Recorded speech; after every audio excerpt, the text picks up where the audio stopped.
Folks, we are live. Well, we're back to our normal schedule, I guess you could say. It's a Wednesday night. It's Talking Crit. We're not at TotalCon. I'm not doing a fireside chat. And we have reached down and brought Douglas Cole, Gaming Ballistic. Doug, welcome. Thank you for having me. I appreciate it. You forgot we're also not Zach and Skeeter's Bitches tonight either. So yeah. Well, you know, goddamn it, Zach. Yeah, we're not part of that. No, this is us. We're back to just doing us now. No TotalCon, no GDZ, just us. Just us, bud. Just us gaming dudes. So, which means you're going to be back to your general scroll of an episode. Now, for those that don't know, I've known Doug for a number of years. And I knew Doug when Doug was doing videos, video interviews. That's right. And the only person I knew at the time, and even now, I think that was transcripts of those. That was the most impressive part of it, if you ask me, because it ain't cheap, it ain't easy. It's often asked for about this podcast, and I wish that you would have a transcript. And that's like, I wish you put this out as a box set on this Kickstarter. It's a unicorn that a few people. Doug, you were one of them, but it is certainly not a bar that most of us can endeavor to attain. Do we really want transcripts of our shows floating around here, Eric? I'm not saying you or I would want to run for office someday, but I don't know if we need that out there, really. I mean, it could always come back and haunt us. The thing that I liked about the transcripts is it enables people who can't sit and listen to a podcast for timing or whatever, to go through it at their own pace. And I liked doing it. But it was expensive. Yes. A couple $100 per transcript. And eventually as a publisher, I just ran out of time. That being said, I no longer have a day job, so I'm trying to think of other things. And the interview show was a lot of fun. I enjoyed talking to the people that I talked to, and not all of them were people whose gaming philosophy meshed with mine, but that's okay, right? Right. So it was a lot of fun to hear the different perspectives and to pretend to be a journalist for a little bit. Well, I've been pretending to be a journalist now for at least a dozen years. And it's an interesting thing to dabble your feet into. But you actually were able to tack down some fairly big names in the industry for your interviews. And I still go back every once in a while. It's like, because I'll just be searching YouTube for other stuff. And it's like, oh, and my search on how Gaming Ballistic came. Oh, look at that. Okay. Don't want to look at my interview because God knows that goes back, I don't know, 5, 6 years. It was a while. Let me look that up. That was fun. That was actually, I remember that time period because I followed up your interview with another one, and I thought that the two of them, if you put them together, they were going to explode. Well, who did you follow me up with? God, I think it was an exciting time. I think it was you and Stacy were going at it. I almost said that. I almost said that, which is hilarious. Yes. But anyway, it was. She gave a really nice interview. She was good to talk to. She was a very good interviewee, as were you. So I was just playing the neutral third party on that one. It was fun because I always send out the questions, but the follow-ups were dynamic, and so that was. Let's look at that. When was that? Get a date. I'm beginning to feel old. 2014. Oh my gosh! 2014. I was still working. Holy crap! Now, can I post a comment somewhere? Can I link that?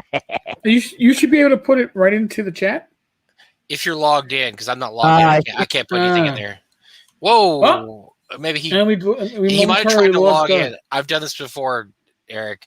If you try to log in while you're online, it will kick your butt. So I wonder if Doug tried to log in.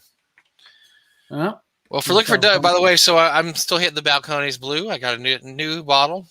Are you still drinking beerless beer this week? I am actually, yes. I'm drinking the hop tea. Oh, the hop tea. Yes, the hop tea. Hop tea, green one. And actually, Ray says this is better than the other beerless hop. I may have to try that. The hop tea stuff. You seem to enjoy it. It's good. You know what? It is good. Oh, and as my side dish, I have diet ginger beer. So you're hitting all the right notes here. Well, here's the thing. I had COVID shot 1 yesterday. Oh, so you did finally get it. Oh, that's right. I saw your post. Yes, you got it. Yes, it was the Pfizer shot. So I go back in 3 weeks. It was Doug has returned. The return. There he is. I'm not touching the keyboard again, man. Did you try to log in? Because I've done that before. I've done it. Yeah. Same thing, Doug. Yeah, it will kick you if you try to log in while you're already in. Yeah, it was unhappy with me. So I'm going to not do that. If we want to, I'm going to put that interview link in Tenkar's Tavern. Yeah, there you go. Eric can always link it to Eric's already in. He can link it.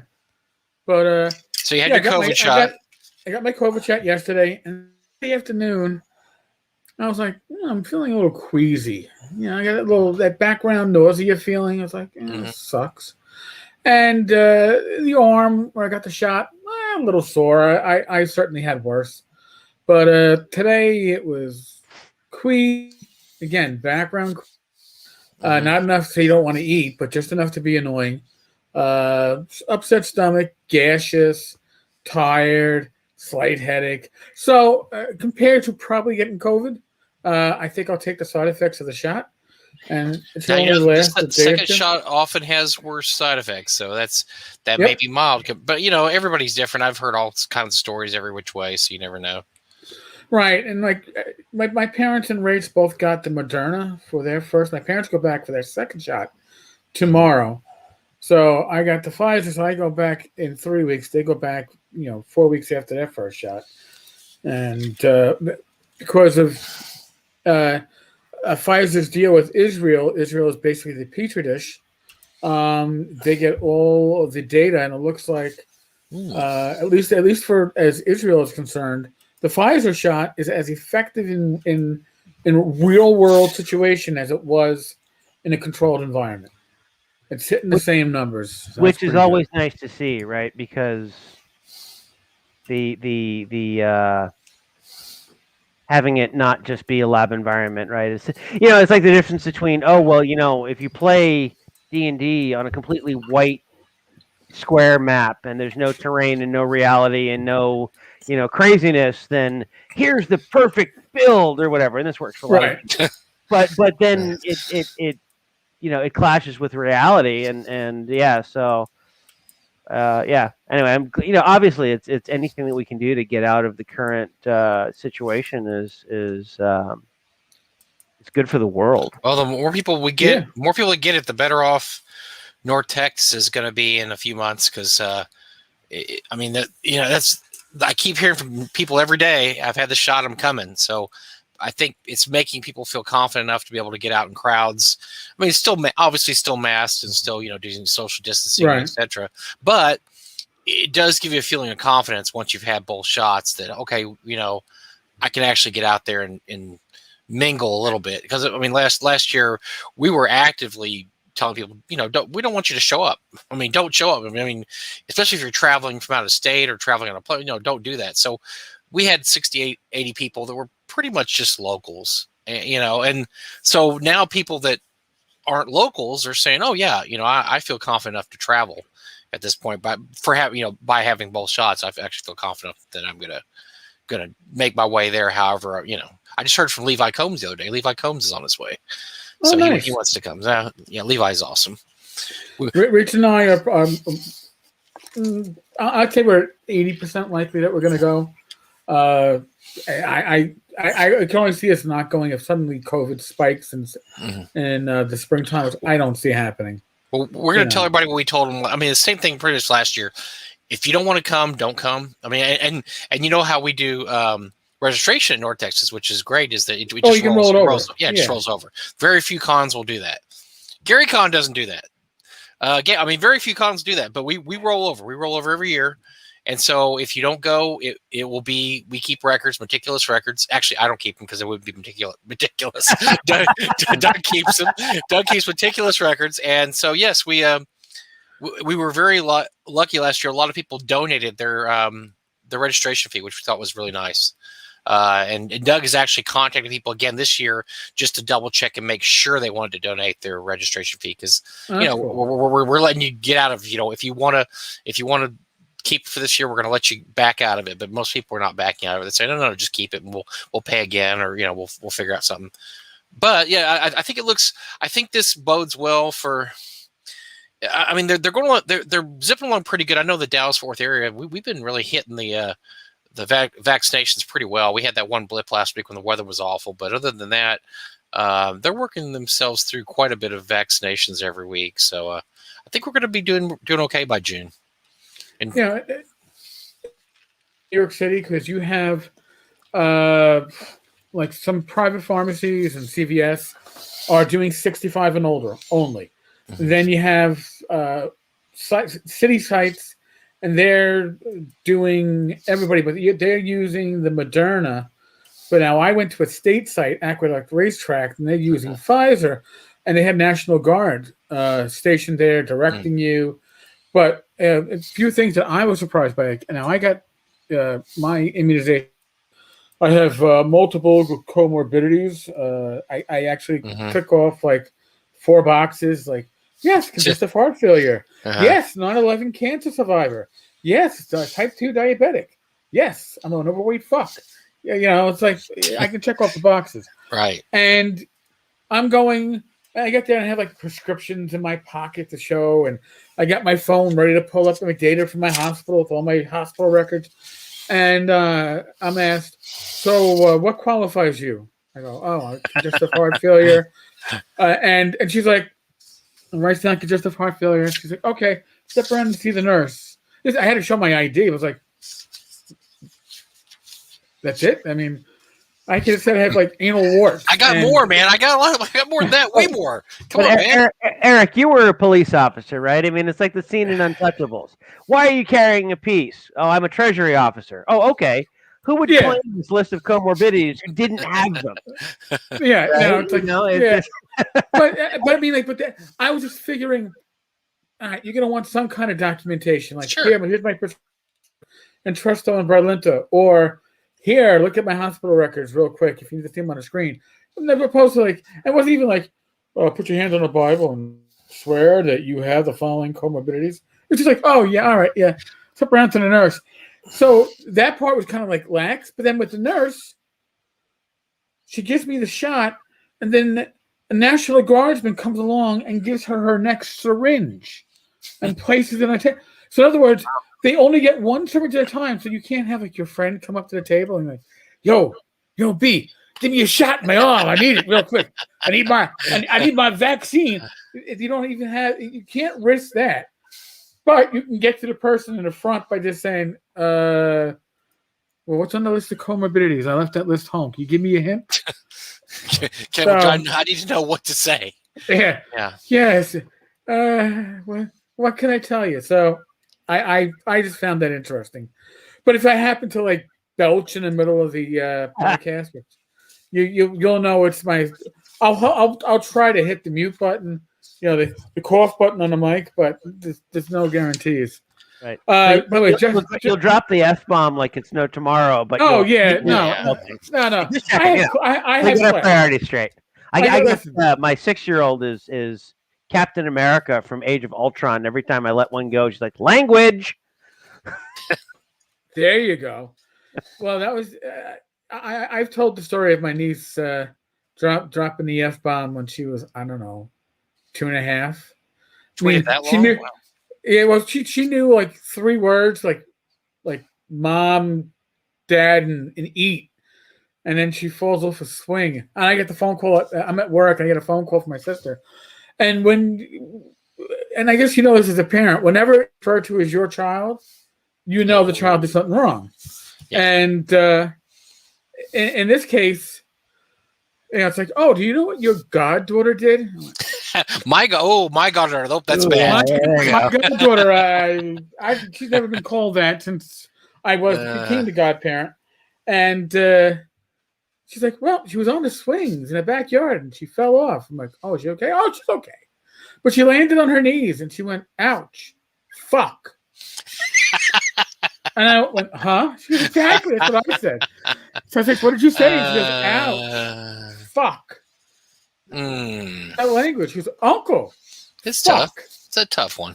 So I realized that Shannon was big into trains. I took her to the Long Island Railroad overpass, like a pedestrian overpass, actually 3 weeks prior. And I was wearing Tevas. It was a late spring, nice day. And I scraped my toes on one of the cement stairs. And Uncle went, ouch, fuck. And then said, don't stir.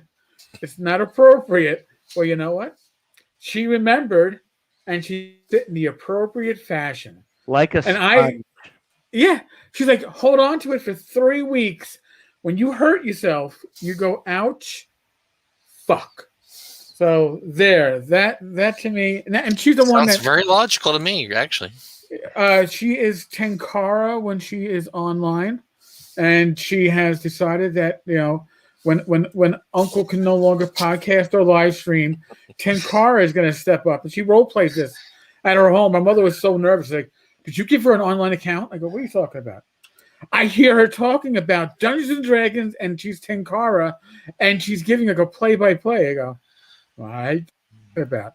Well, something's wrong. And the phone, she goes, oh no, she's just talking. She's just playing this out. Her laptop, her iPad is off. I'm like, so she's role-playing being my replacement. So she can't wait for me to put one foot in the grave so she can step up. And I can't wait to work with Tenkara on our weekly podcast. That sounds great. This is gonna be fun. I would not let her stand behind you on the subway, though. No, she's a big 10-year-old, but I don't think she has the body mass to move. Extremely tempting. Oh wait, she's 10. Yeah, she's 10. Oh, okay, yeah, she's my daughter's age. My eldest daughter. Yeah. So yeah, she's 10. So we actually have something addressed at you, Doug. From Justin, I'm really glad to see Gerps getting some attention. It's a great game that seems marginalized by the community. Yeah, I mean, and obviously, as one of the very few licensed third-party Gerps publishers, powered by Gerps, really. The other being the Amarillo Design Bureau with their Prime Directive stuff. I'm obviously thrilled to be part of it. I think Gerps does get a bad rap. The problem with it is that it's a bit front-loaded. It's like making a Gerps character to start, especially a high-power Gerps character, is a little bit like starting your D&D game at 10th to 15th level. You got work to do before you play. Yeah. And one of them, I don't know, we haven't talked about this here, but Steve Jackson Games is fantastic to work with. I'd say 4, but that's not really true. But yeah, I joked to them. I'm like, I don't have any ballistics in my gaming Ballistic. It's all dungeon fantasy role-playing game stuff. TFT, it's all fantasy. I'd really like to do something, so let me propose a game. And I initially had a different title, and we came around to something else, but called Mission X, which is a standalone role-playing game, like the dungeon fantasy role-playing game. That's my main mission for seeing that work is faster time to the table. If I do nothing else but enable you to get from I'd like to play to I'm playing in 20 or 30 minutes or even less, mission accomplished. And they said, sure, let's do this. And I, that was, we have a verbal agreement and we're working on contracts because COVID sucks. But so it's going to be a standalone game with rules included. Probably 2022 because I got a few other things to do first. But yeah, I think that Gerps gets a bit of a bad rap for being very mathy and intensive and stuff like that. And it's really the front loading that's the hard part about it. And maybe a little bit of too many modifiers. oh, I want this plus Yeah. one, I want that plus one, and stuff like that. But by and large, I mean, I ran a game at the Steve Jackson Games convention, 13 people at the table playing in my Nordland setting. Half of them had never played GURPS before. Really? And I handed them a pre-gen, which is the first step to victory. Mm-hmm. And I was just like, just tell me what you want to do and we'll make it happen. Just remember, it happens 1 second at a time. So don't give me a soliloquy. Keep it focused and we'll make this happen. And it was fast and it was light. And the people who knew the rules engaged in deep rules stuff. Oh, I want to do a deceptive attack to the face and stab him in the eye or whatever. And you know, the other people were like, well, I want to punch him. Okay, you punch him, roll some dice. And as long as you don't start, you know, well, you know, let's find out what the dice are going to tell you, and we'll just as long as you don't start into that, which is bad game mastering behavior in any game, Right. and then you know you're just engaging in, okay, what do you want to do? What do you want to do? What do you want to do? What do you want to do? All right, now the monsters get to go, and you all suck, right? So as long as you're keeping it fast and light, and GURPS is very capable of doing that. Once you get past the Caragen phase, it's a great system, and where it really, really shines, and I just cannot wait to bring this to the table. I still would say that if there's an equal in the modern firearms combat stuff to GURPS, I haven't found it yet, or superior, I should say. There are other games that do different things, but in terms of people who really like shooting things for fun and profit, there's really no better system to play in. And you can do that as what's that? I'm blanking on the thing, but there's a shoot 'em up. I think, you know, all kinds of crazy gymnastics, and I'm flipping around and bend the bullet. So you can do crazy like cinematic whatever, or you can do John Wick. Right. And the same author, Hans Christian Bordisch, wrote both books. So you know, it's like it can be malleable to all of that. So I mean, obviously, I've been a fan of GURPS since 1989. You know, I play other games too, and see the merit to those systems. But yeah, GURPS is a game that really ought to get more love than it does. Well, we have so many. I think one of the things with GURPS is there's so many supplements on so many different subjects, and there's so many different authors. It's really hard just to have a common. You don't get that. It's just, there's so many rules out there. It's kind of like, it reminds me of like second edition D&D when you had all the splat books and all the total book of bards and druids and this and that, and then you had all the second edition books and you had all the extra rule books. The DM had to sit there and tell his players, okay, we're going to use this, we're not using all this stuff. That's right. It's like the old joke about George Boole ordering from a restaurant menu. Yes, yes, no, no, yes, yes, no, yes, no, yes, right? So the thing that I've said about GURPS is that it is a subtractive system. You chisel away at the corpus of rules and supplements and options until your campaign is left. And that is true. It is difficult or time consuming. It's not difficult necessarily. But it makes it difficult to write for, because no two groups have the same assumptions. Sure, yeah. And one of the great things about the Dungeon Fantasy role-playing game, and even if I pat myself on the back a little, my Viking-inspired Nordland setting, which if you've seen the 5th edition version of that in Dragon Heresy, fine, whatever. But setting out common assumptions for a game is so important, and being able to write from the same rulebook. That's the nice thing about the DFRPG box set, is these are the rules you use. That's it. And the Mission X game will be, these are the rules you use. And if you're going to write for me or write a Mission X supplement, go to that box and write from that box. That's what you need. And it's so nice to be able to do that. And that's frankly where, like Pathfinder's Galarian, which I know is a giant setting, but even though there's lots of different pieces of it, it's a common setting, and so it has advantages in shared assumptions. You know, and as D&D comes forward with the various pieces of its lore refreshed for 5th edition, you get the benefit of shared assumptions, and that is so important to have. I've seen very few games fall apart really because of rules minutia. I've seen game after game after game after game disintegrate because the game master and different players are not coming to the table with the same set of assumptions about what game they're playing. And that's not just a GURPS thing, right? I got kicked out of a game because I was playing the realist in a Call of Cthulhu type game where I'm like, well, no, I'm a military officer. I'm going to follow the chain of command. Why would we go off and investigate the tentacle thing? And they're like, because that's what Call of Cthulhu is all about. And so they're like, yeah, you're not really fitting in here. You're gone. And that was the right call because I wasn't showing up with the right assumptions for that game. And being able to state that no, yeah, I know you're in a military chain of command, and normally you would just report this to your superior officer. That's not what we do here. This is Call of Cthulhu. You investigate the evil things so that you can go insane at the end. Right. It's the journey that's important, not your destination. It's how you get there, not actually arriving. Now, for me, GURPS. I was first introduced to GURPS with Man-to-Man and Orc Slayer. And Man-to-Man was pretty much just the combat version of the rules, and it was digestible.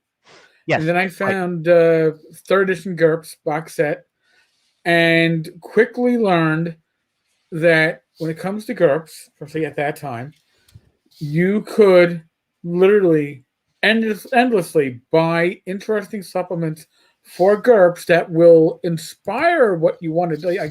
There was stuff like I bought GURPS Fantasy, GURPS Horror, GURPS Discworld, high tech, sci-fi, all these different ones, and it was inspiring. The GM, like, oh man, I got to do a sci-fi horror, and as I wanted to settle down and there's the GURPS Fantasy, Dungeon Fantasy. But as I was trying to get it, I was overwhelmed by the options that I had, and I think that right. That's right. And the whether you call it analysis paralysis, option overload, or just what is it that you want to do?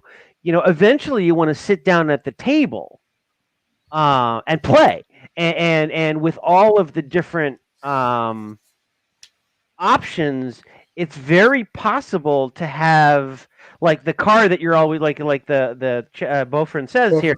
It's the car that you're always tuning, and you'll never take it out and drive. And cars were meant to be driven. At least I like cars that were meant to be driven. I'd much rather slide around the corner than just sort of sit there and say, "Ooh, there's my WRX." So yeah, I mean, eventually you need to sit and play, and the amount of stuff that you can do and just keep sculpting that campaign until it's perfect. And this is where the box set type stuff really shines. It lets you get to the table. And that's the important thing about role-playing game is to get to the table and play a role. No, I think you're right. I mean, and I find myself like taking something like Swords and Wizardry, which, although there's a lot of great options for it, the core rules, you stick with the core rules, and it can inspire you to, and we've seen this. James, Spawn, doing White Star. We've seen others take the Call of Cthulhu aspect to it. There's a lot of different ways you can twist the rules, and it isn't so much the complexity of the rules, but if you have a finite core from the rules, you can take it ways. Sometimes it's just like I said, it's too many. You can have too many options. That being said, again, GURPS 3rd edition, I had a lot, and then must have been about 5 years ago on eBay. Somebody had 20 GURPS 4th edition books. They were asking, I think it was like $100 for. Oh, wow.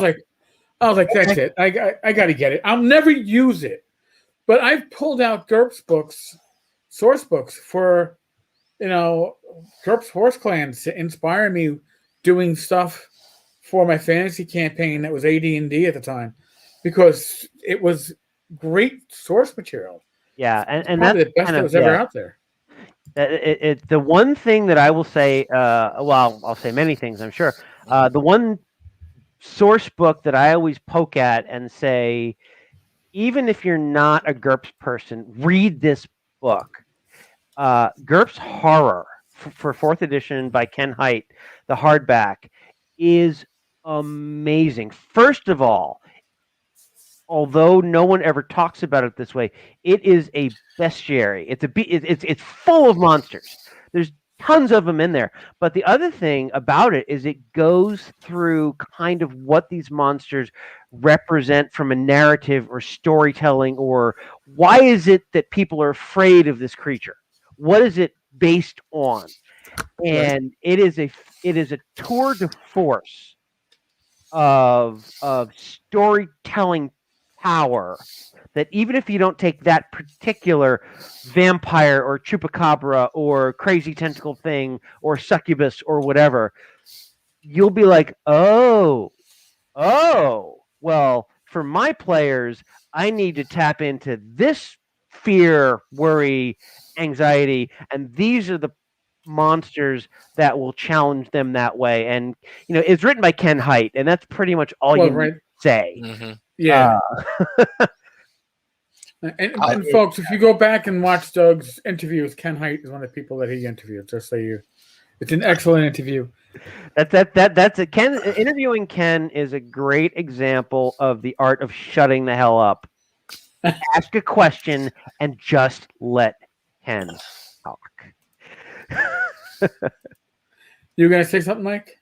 I was gonna say I always enjoyed the GURPS, like the books like GURPS Japan, GURPS China, GURPS Russia, because it gave you a sense. Because what they try to do is they try to condense the entire history of a nation into one book, which is hard to do. But you hit the high points, and it makes you realize how interesting you should make the history in your own game world.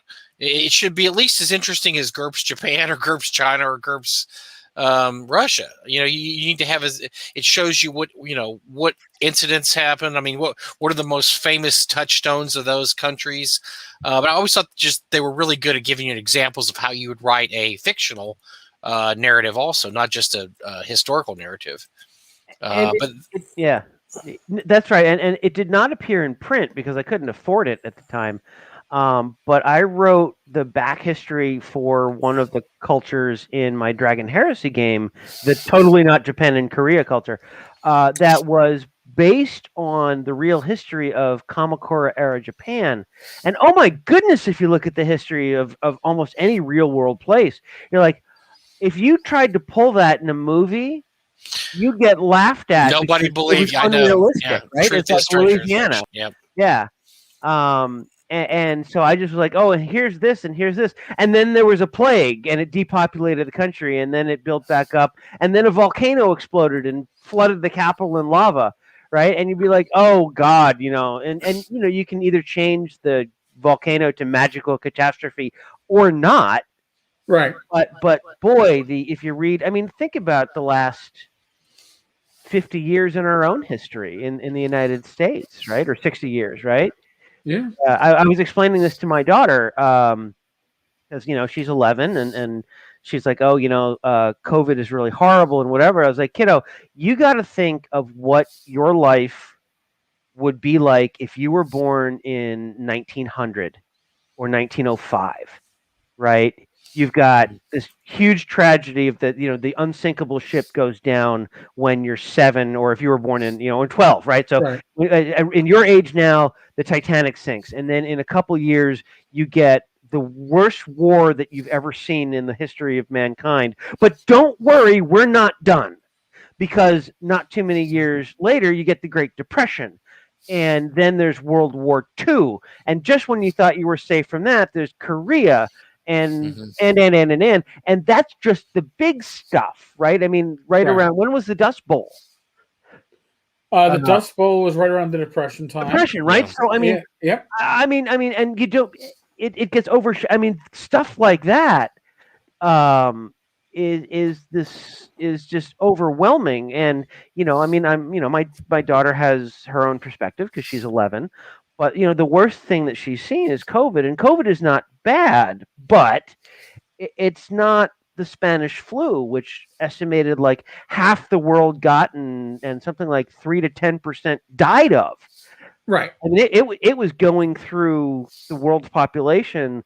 I mean, I think as many as 50 million of a population measured in 1 or 2 billion. So I mean, it was devastating, and to write that into a source book touches those nerves that can just radically change the society, and it's not even drifting that far from reality. So yeah, I mean, truth is stranger than fiction, because fiction has to make sense. Right. Right. Real life does not have to make sense. Mark CMG, he references the 2E D&D historical green cover campaign source books. Probably the only, out of 2E, in retrospect, those are probably the only good things that really came out of 2E, because the complete players handbooks were all shite. But those green book campaign source books were a lot of fun. If you wanted to run a historical campaign or a quasi-historical mythical version of the Celts or something like that, they were a lot of inspiration. They were well worth the money, and they didn't feel slapped together as we discussed elsewhere. Mike and I, that the complete players handbooks were pretty much just crank out a book and get it out there because it's on the schedule. We've already announced it. So don't play test anything, just get it out there. Right. Whereas the other stuff was research. And here's the other thing, too. Well, you got to remember the early Gerps source books and the 2E source books for that. This was pre-internet days, all right? You didn't have Google or DuckDuckGo or whatever search engine you were going to use to go find this stuff to make this book.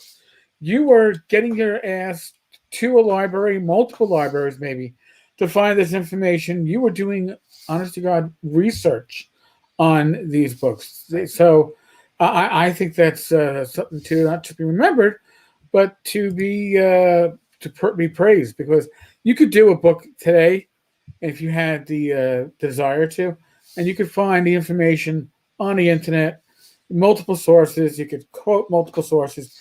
You'd never have to leave your bedroom as you're on your computer. And as I recall, the crux of some of the writers' guidelines for current Steve Jackson Games material is, if you can Google it, please don't try and make us pay you for it. Right? Nice. Find the stuff that you can't find by typing in, interesting campaign seeds on Google. Matt Rigsby, who's an historian and does a lot of small work, because really that's unfortunately that's what the market supports there. But he does some really neat synthesis of historical places like the Silk Road and whatever, and turns them into digestible nuggets of GURPS material. Actually, that kind of material is almost system neutral. Sure, there's GURPS stats, right? But like has always been true with GURPS, that kind of thing you read through and you're like, oh well, maybe I'm not doing the Silk Road in the Silk Road, my Earth. But boy, I need a Silk Road-like thing in my campaign world. So there it is. Oh yeah, I mean that's the whole thing. When I think I ran GURPS twice for short campaigns, quasi fantasy campaigns, but I would always buy the source books, because especially the source books about real world areas, because the research was done for you, and then stuff that you could port over to your AD&D campaign or whatever. Use it as inspiration for a world and traveler. But somebody else did that research. Again, you couldn't Google it. Like I said, if you can Google it, you got to go deeper nowadays. But back then, you couldn't even listen. If you were lucky enough to have an encyclopedia in your house, more often than not, it was from a prior generation. It's like, well, yeah, we were able to get the Botanica, but yeah, it's from 1962, but it only cost us $40 at the yard sale. All right, but your world ends at 1962, and it's 1985. There's a big gap, and really, and encyclopedias didn't have that focused information, whereas GURPS books always had that focused information. They had an area of the world they were going to focus on, and the work was done for you. So I thought that was well done and great. So now, Doug, I want to step on something here because this came in the mail today. Let's see if my virtual green screen. Yeah, there we go. I gotta angle it before it kicks me off. Angle it just right. Dark Lord's Doom. That's right. Well, you know what? Actually, since Rach is not sitting behind me, all right. So hold on a second. Hold on a second. All right, folks. So there you go. The Tenkara abode. So here we got. I always get that left-right thing confusing here. All right, I'll put it on the cat stand. So now these three. There's another one. Solo books. I was mentioning this before. It comes with. Now I wouldn't cut this out of the book, especially because these pages are double-sided with other pieces of information often on the other side. But I was, most of us have a photocopier at home with your cheap-ass printer. But I swear to God, I want to run the fantasy trip, even if it's just to run my niece through stuff like that. And the amount of token goodness that you include in here for use in your own creations is spot on. And the adventures look like they're solo adventures. They look like they're going to be a lot of fun. I might take the small one and run myself through something this weekend. But post-COVID, I would love to run my niece, maybe Rach, maybe my sister. I mean, she hasn't played D&D since she was 13, and I forced her to play because I had no friends that were playing at the time, really. So it's like, hey, you're playing here. You play a jock from issue 70 of the Dragon or whatever. But, this is going to be a lot of fun. Yeah, I got to tell you, Vampire Hunter Belladonna, the smaller of the three, is the smallest. Actually, technically, it's not the smallest of the three. The thing about Vampire Hunter Belladonna that you're holding is that Dark Lord's Doom feels heavier because I printed it on heavier paper. But Belladonna's 32 pages, whereas Dark Lord's Doom is 28, but it's on 100-pound paper with 130-pound cover stock, where if you're in Europe, that is 150 GSM paper stock and 350 GSM card stock. So it is. I love the Mixum print. I just go right to the heaviest paper stock and the heaviest. But yeah, Dragon Hunt is very, very hard. Well, my niece. I will warn you. Well, my niece. Yeah. My niece loves dragons, and when she saw Swords with Continual Light, she held it up like this and went, "Auntie, this cover sells." She's gonna see this and go, "Uncle, when are we playing it? Because this cover sells." This cover sells. I love it. Actually, there's a great question from Mark. Why the heavier paper choice? At least to me, if you're getting a hard copy, you're going to be using it, and the tactile feel of good paper. I first really experienced the difference when I was paging through Adventure Conquer King, which was the first book that I really felt that was really printed on heavy paper stock, and it just felt to me like every time I turned the page, it was like being caressed. The tactile feeling of a well put together book when you've got 80, 85, 100-pound paper is just really nice. And so anyway, I just like the heavier paper. I may have to do for some books like my Dragon Heresy book. There we go. This book is 85-pound paper, 128 GSM, 3mm cover boards. So I put a lot of this was back before I was trying to make a profit. So this was a vanity book that I wanted to just to be the best of everything, right? Had I done 100-pound paper, which was an option, it would have been a little bit more expensive. But what it would have been is, I mean, it's literally extra pounds, right? It would have been 15 extra pound paper. And so instead of, so if it was that would be about a 20% more. So instead of 3.1 pounds, it would be 3.6 or 3.7. And that gets really heavy. And if you're buying 1,500 of them, it gets really, really heavy. And you start writing very big checks to move them around the planet. But for the smaller books, yeah, you want them to hold up and to withstand. But yeah, this is stuff that especially a solo adventure, you're going to be paging through it. You're flipping pages. I've never done an actual ballistic test on my hardcovers. Maybe I should, but I'd have to go somewhere that would allow me to do that. Talk to Bill Webb. Yeah. Bill has the shooting range on his property, and he's tested some of the Frog God books. So you want to take Bill? Listen, can you see what a 22, a 38, and a 44 do to this book? But yeah. So anyway, I like. The difference between the heavy paper stock and the lighter paper stock is not that much money at the saddle stitch 48 pages and fewer. It's probably never really that much money. I just like the feel of it. Really, it's what if you're going to buy a hardcover from me, I want it to feel good in your hand, and I think that these books that I sent you, they feel awesome. They deliver. This is again. I got home today, late afternoon, and it's like, hey, there's a package waiting for me there. And I went, oh my God. And I ripped it open. And thankfully, Race didn't say what she usually says, which is more gaming books. because if she did say that, I'll be like, well, technically, yes, but technically, a gift from Doug. And then she couldn't say anything bad. But I will also note. What was that, Reed? Then I can get myself some nice gifts. Yeah, there you go. Perfume. Yeah.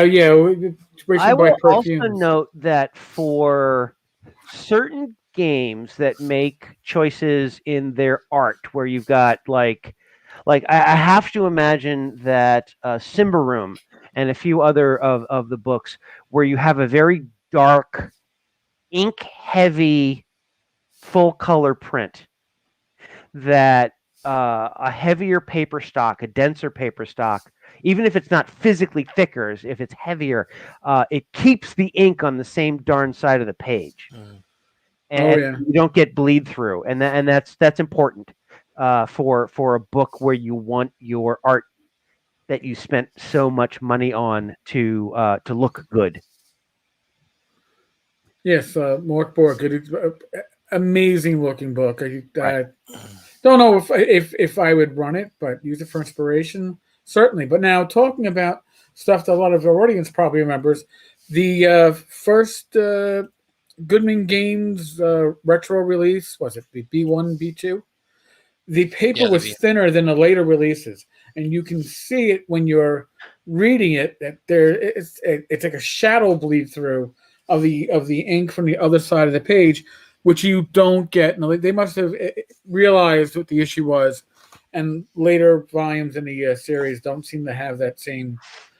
But it can be an issue. Now, Doug, you have a Kickstarter going right now. I do. It's called Character Collections for TFT, and what it is a series of. It starts as 3 books. Character Collections 1 is called Experience Adventures. That was kind of a freebie because the last 2 books, The Dragon Hunt and Dark Lord's Doom, was part of a Kickstarter of mine called More Perilous Journeys, 5 books. That one ran a little long. 2020 hit everybody pretty hard, and so that ran late. So I was like, I got to a place and I had some time, and you know what it was? It was this book here, the Sunken Library, which is the 5th of 5 in a TFT adventure series written by Christopher R. Rice and J. Edward Tremlett. I was going through editing and doing the changes that I need because I've developed some very strong opinions on what an adventure that I'm selling to people needs to feel like and look like and read like. We can talk about that later or not as we decide. But as I was reading it, I'm like, all right, well, I need to do this, I need to do this, and in the end, I wrote up mostly stats, and every now and then I put some details, but I wrote up 62 characters. And I was just like, there are so many times in an adventure, many adventures across systems, when it's like, oh, you're attacked by 3D bandits or 2D6 bandits or something. I was like, wouldn't it be more interesting if those 2D6 bandits were 2D6 individual people, and the Tenkarian is never going to quit, but Michelangelo is going to flee at the first cut. And they're on instead of being, 2D clones of each other, you'll have to forgive me as I write for GURPS and TFT. There's only one D. There's a D6, right? This is the archetype of the D6. This is actually something that I fondle a lot. You'll have to forgive me. This is a cube of tungsten, pure tungsten metal, Nice. which is the same density as gold. So when I want to think about how 14 ounces, this little 1-inch cube. Really? So when you think about how treasure, and this is why I fondle it, is when you're talking about gold pieces and treasure. Gold is really, really, really spectacularly heavy. And if you've never held tungsten or gold, you don't appreciate what that gold bar is going to do to your back. Anyway, that's another. But anyway, so as I was writing, master of tangents here. I need another martini. But as I was writing, I was like, we hex scroll, dude. We hex scroll. This is perfect. So as I was writing this, I'm like, I'm running a little late, and I have an idea. So I wrote down 20 individual characters with all kinds of personality and statted it up, and I called it Character Collections 1. And they ranged from kind of weak to kind of strong. And I sent it out as a PDF, and it took me 48 hours to go from I have an idea to ready to print. It was just boom, boom, boom, boom, boom. And I had some spare art that I used. And I was like, I actually think this is a really good idea. I think that the more that you can have that, right? Reality fiction doesn't have to make sense. Reality doesn't have to make sense. But the more individuality and quirkiness that a game master can put into their game without having to method act their way through it and invent it at the time, the more that you can just grab this and use it, the better. And so I was like, let me come up with some more of these. And so I wrote another book called Rookies, which has 40 characters in it. And then a third one called Bandits and Outlaws, because who doesn't need more bandits and outlaws? But you think about it, and you think about, especially as I'm doing this Viking setting, right? Being an outlaw or an outcast, that wasn't just, you broke the law, you were speeding on your horse or something. If you transgress, you could get thrown out of society, right? We were just watching Shogun, and if you got excommunicated by the church, you were done. You were done. You had no place in society. You might not even count as a real person. You could be killed. You could be assaulted. You just weren't a person. You were out. And you can understand how people who fell foul of politics or who fell in a game where the gods walk the earth, if you get kicked out of your pantheon, you're done. You're a non-person. You're dirt. Dirt has more value than you because at least God loves the dirt, right? And so, long story less long, I'm like, I think this would be pretty cool. It's always more fun to have ready-to-go personalities, and so that was the thing. And then the stretch goals are for wizards, merchants, and caravans. And then the book that I really want to write at 1,000 backers is Pirates, Raiders, and Outlaws, which is also going to feature 4 ships, a Viking longship, because I have to, a 60-foot caravel for either an explorer or a pirate or a merchant ship, and then a lot of pirate fleets, so to speak, were actually very small vessels crewed by 6 to 12 people, and they'd come at you as a small fleet, either from a mothership or from a land base. And so there'll be a couple of those, so that you can, and that's going to be the biggest one. That's going to be 72 72 individual characters, so that every person that you're fighting or dealing with is going to be somewhat unique.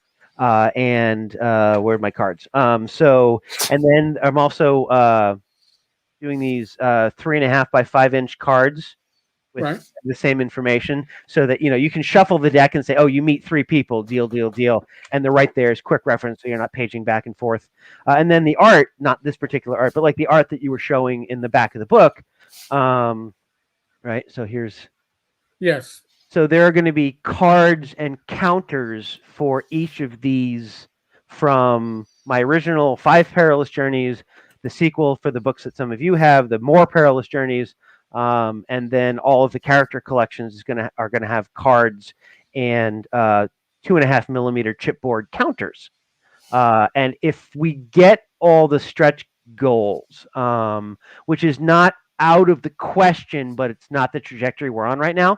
If we got all the stretch goals, there will be 600 characters. Wow. That you can choose from and play from. And one of the comments was, that's not a book, that's a resource, right? That's something that you can go back to over and over and over again. Definitely. And you gave me a peek on the scenes of the 3 ones that are currently going. And here's the thing.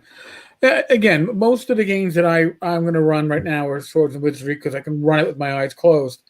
And I'm looking at this and I'm saying, I can convert the stats from the fantasy trip easily enough into a Swords and Wizardry equivalent, but you've got the character personalities spelled out enough that I could take it and run with it. Can I share a screen on this?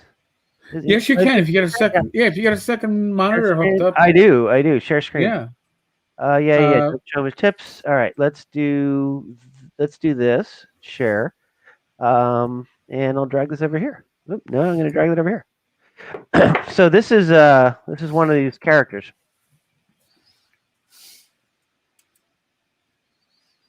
There we go.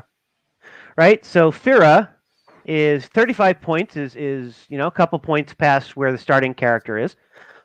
Gives her a short enough to. This is a fun one, right? So she was a merchant. She had bad luck. She got indentured. Had quite enough of that. Thank you very much. Killed the person who held her indentured contract. And that left her ruthless and determined to never be beholden to another again. She's quite smart, reasonably dexterous. These are on a 3d6 curve, and she's got some abilities. Right, she's good with her bow. Melee weapons 3 is she can shoot farther, so it'd be like having a feat, the equivalent of a 5th edition feat or several. Right. For that, that's like the sharpshooter feat. So streetwise. So even without, actually, in a way, for Swords and Wizardry, because there's no mechanics it provides the description. And so she's got a small bow, not too heavy. And unarmed combat 2 means that she's a bit of a martial artist. Right. So she can do a judo throw and stuff like that. So, and she wears cloth armor, which is like gambeson. So it's that padded stuff. Mm-hmm. But yeah, so each of the characters is written up like this. It was funny. I was talking to I was talking to let's see if I can, there we go. Stop sheets. That's quite enough of that. So, but I was talking to somebody on the Tavern Discord, and they're like, "Oh, boy, I'm on the fence. Maybe you should do this for Swords and Wizardry." And I think it's still possible. I'm not going to do it in this campaign because I don't like to add things in the middle of the campaign. It's fraught with peril. And it can disrupt things, right? I mean, my focus as I'm doing a Kickstarter is what did I promise, and can I get it into the backers' hands as quickly as possible? My last 2 Kickstarters was not as quickly as I would have liked, and so this one is going to be, the books are almost done. I've got CC3 is done, CC1 is done, and printed actually. CC Rookies. I have 75% of the art in place, and the entire book is written. So these PDFs are going to be in the backers' hands probably the day the check settles, so to speak, within within days. of the Kickstarter ending, the PDFs will be in people's hands for at least CC1. I actually think we're going to pass the 500 backer stretch goal. We passed the 350 backer stretch goal today. And so I think 500 is very doable. You showing me art? Let me see your art. Come on. All right, here we go. Budding artist right there. This is a study in shading. Yeah. Nice. So there we go. All right. This is my 11-year-old Shannon. My niece's name is Shannon. She's 10. Says his niece's name is Shannon. It's a good name. Yeah. And I'm sure yours doesn't drop the F-bomb and blame it on she dropped an F-bomb the other day when my freezing cold hand touched her belly, and we deemed that the cause was sufficient. Anyway, so the characters are all fully every character. So Fira here with the little art is drawn with the padded armor, with her bow, with a tough looking expression. And I literally, because I finished the book, I sent the book with art holes to the artist. So I was like, this is what you are drawing. And, they send me a sketch. I'm like, the dagger is missing. You've given them this, but that's not what they have. This is perfect. Oh, whatever, right? So as we went through this, they really learned to read TFT stat blocks. And so they were able to really take the character art seriously. In one case, they're like, oh, I want to do this. I was like, yes, absolutely, we should do that. It's not published yet. So let's do that because it's just too much fun to not do. So there was a lot of that, but so I mean, I think that it's a good resource. That certainly, you can go in and pledge just for the counters if you just want the art, right. And there are going to be a lot of counters available. But obviously, it's kind of interesting, as you do more and more with the publishing thing, eventually your back catalog gets to the point where if someone comes up and is like, oh, gee, I want everything Gaming Ballistic has to offer in TFT, it's $300, $400, $500. There's a lot of stuff out there.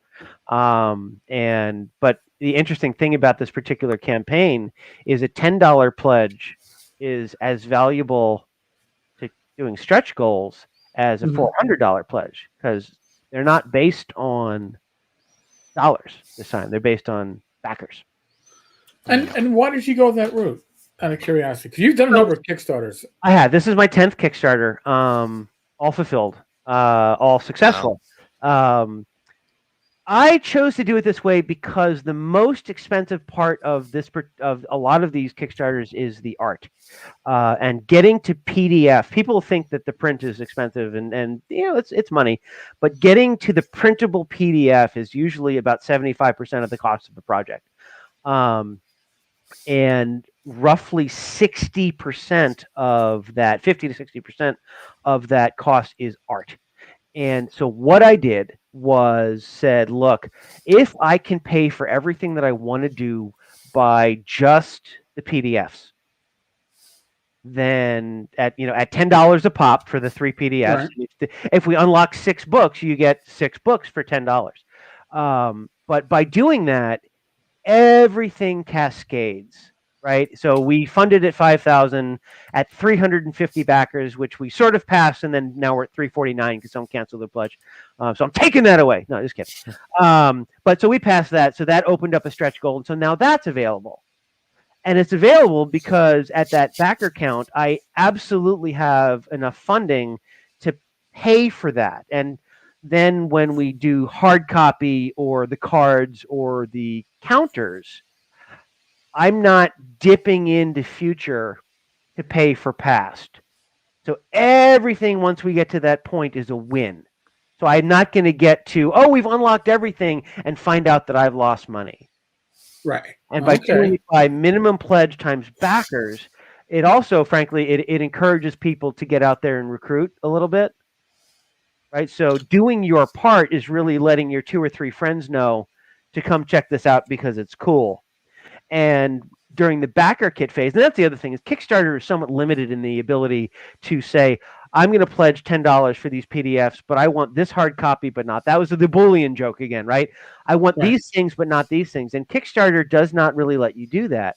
I know that they're playing with something that would let you do that. Game on Tabletop lets you do that, where everything that you want is right there as a menu, and you say, "Oh, here's my pledge, and I want these add-ons," and you choose them dynamically as front of the front page. Oh, interesting. It's a cool system that kind of integrates Kickstarter, backer kit, and a post-campaign sales platform in one. It was based in France and mainly caters to Europe, but it's a really neat platform and it has a lot going for it. But I'm terrified of moving over there because Kickstarter is Kickstarter, right? So if I had the audience that I knew would come with me, or I knew that I could go over there and build a new audience, I would do that. I may actually wind up doing that somewhat for some of my Dragon Heresy stuff, because that's a no lose in a way, because I've already got 1,000 books sitting in a warehouse somewhere. And so as I come out with more expansions later this year, hopefully, that's the kind of thing where, as they do well, I can print them either in the United Kingdom through Mixam, the Netherlands, if they go big, or Latvia. I like to do my printing in Europe. And part of the reason is yay EU, but some of it is just that, the Atlantic Ocean is a lot smaller than the Pacific Ocean, and it takes 2 or 3 weeks less time to get your books from Europe to the US. And those are 2 or 3 weeks that your backer's not waiting for your stuff. So, and for whatever reason, even though the Netherlands is the Netherlands, some of the printing companies in Scandinavia and the Netherlands and Latvia, they're really good value. Really good prices. They're really surprisingly good prices. And so it's So anyway, long story less long on that one is my Kickstarter is going reasonably well. But the backer based thing is something I wanted to try. And the other thing that allows me to do is I wanted to offer physical copies of everything, but you can't really let physical copies grow. Oh, here's for $10 you get this and a physical copy. Now if you get the stretch goal, here's like 6 physical books. Well, now you're losing money. Right. And so by letting the PDF grow and grow and grow, there's value there. And if people like hard copy, they can get it. If they don't like hard copy, they don't have to get it. And so it allowed me to, first of all, deliver right away, but give the option to people who wanted stuff to have it. But it also prevents the Kickstarter pledge goals from being insanely complex. Right, because you really want to allow people to pick and choose. But if you've got 6 books, 2 or 3 prior projects, because people, I'm still a small timer, right? I mean, my Kickstarters have maxed out at about 620 people. Even the TFT main Kickstarter had about 3,400. So there are thousands of people who have never purchased my stuff that need to. But the thing is if those people are coming, they may be like, oh my goodness, I didn't even know you existed. Let me get your stuff. Well, I have some pledge goals for that, but maybe it's COVID. I can't play online, so I only want the solos. Right? Or that kind of thing. And so, or I only buy settings, I don't buy adventures, whatever. And one of the books called Iron Skull Castle that David Pulver wrote is like a mini setting. Anyway, so long story less long is this let me keep to 4 or 5 pledge levels. And one of the pledge levels, by the way, is new to TFT. Steve Jackson Games, as they always are, have been very good to me. They said, we will reserve you 50 hardcover copies of the TFT in the Labyrinth book. So we have those. We'll reserve those for you, and you can include them. I just have to pay for them but we'll reserve those for you. We'll hold those aside, and so that lets me offer a new to TFT pledge level. So for $100, you get the hardcover rules, the 3 solos so that you can play alone, and the 3 character collection books that I know are available because they're already written. So that's the only stretch goal the only pledge level that comes with hard with hardcover set. That's only available in the U.S. because the books have to come from Texas and me and whatever. But for $100, you get 7 books, rules, hours and hours and hours and hours of solo play, plus characters that you can just throw down and use. Or I don't want to bother making a character. I'll go to the Rookies book and pick that one. So it's a kind of a cool pledge level for people who are interested in a rules light, tactically deep system that honestly is almost the very definition of it's 1980, right? It's almost the very definition of old school play. It was not updated terribly much for the Legacy edition. Which I got to tell you, if you can find one and if you can drop the coin on it, holy crap! Look at this thing. Look at this monster. Right? This is filled with awesome. It is. I have it, and actually, I had 2. Zach got my second one at TotalCon 2 years ago. Yep. You know, Eric, I don't want to drop off again, and Beaufriend is right. Could you drop my Kickstarter link in chat? Yes. Let me grab it now. As I go to grab it, I'm going to ask you something. Because not many people know that you have a hobby outside of gaming, which is tangentially related to gaming, and there are samples of this hobby behind you. There are. So, yeah, maybe we could get a closer look. And Sure. So one of the things that I do is I got in as part of the research for the Dragon Heresy game. I got into historical European martial arts, specifically Viking sword and shield fighting. I had never used a shield. You know, I was like, shields really should probably be cooler than +1 or +2 to armor class.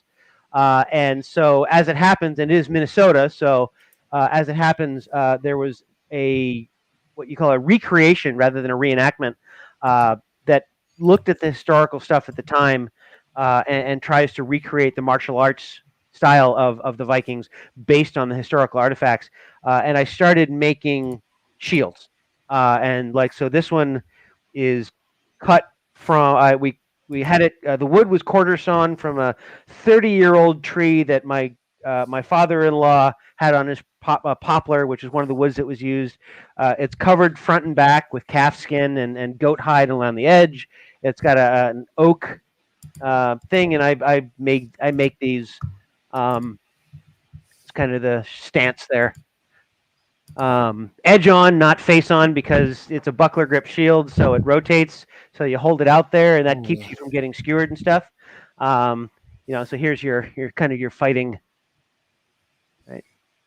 But anyway, yeah. So I make these, and every now and then, when I get feeling a little crazy, I offer those as a stretch goal. They're very expensive, right? Because they're all hand built.